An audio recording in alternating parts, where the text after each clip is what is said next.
Hi folks, it's Andrew Huffer here. I'd just like to give you a brief insight into your responses from the recent Global Facilitation Survey that you were kind enough to complete. Let's start off with The Who, a wonderful band, and they've given us great insights. And the key thing that stood out here in terms of respondents, we had about 20% of people who responded were working either within a government agency, a non-government, an NGO or a not-for-profit, as well as a large chunk, over 20%, who were running their own business focusing on facilitation.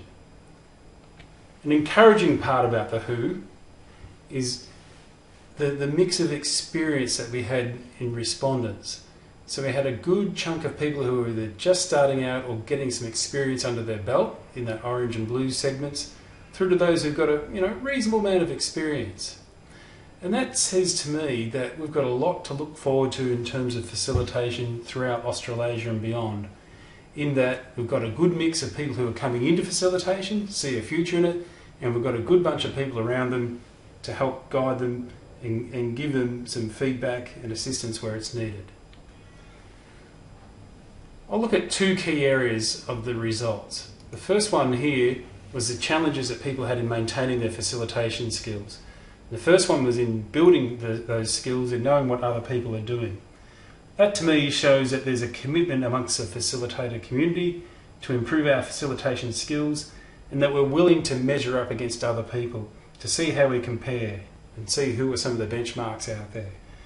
And in doing that, I'd encourage you, after looking at this presentation, to go to the International Association of Facilitators, join up and have a look at their facilitation competencies. That'll give you a really comprehensive list of the things that you need to be on top of to become a great facilitator. So here you can just see again that these things are becoming a reasonable issue for quite a few people who responded to the survey. The other key area that came out of it was looking at the main challenges that people face in helping groups and teams to work together more effectively. And there's three biggies there: helping teams to deal with difficult issues, adjust quickly to changing priorities, and getting people to take action.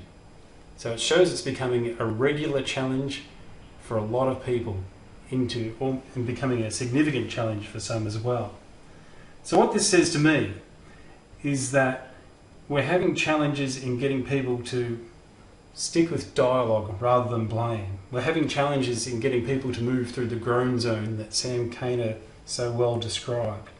We're having challenges in getting people to become, in groups and teams, to be flexible, to take a course of action, but realise that when a change is needed, they can make that change.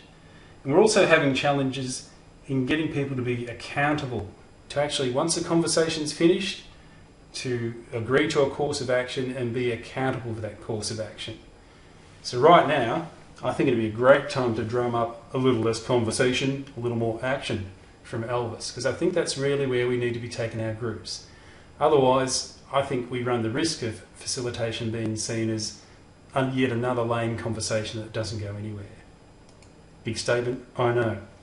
I'd like to finish off by saying thanks for your time and effort in having your input to the survey, having a quick look at the results, and soon I'm going to start work on getting some more resources available to you to address all the key issues and concerns that you identified in the survey. In the meantime, again, I encourage you to look at the IAF competencies, have a squeeze at my website for regular updates, and subscribe to my newsletter if you haven't already.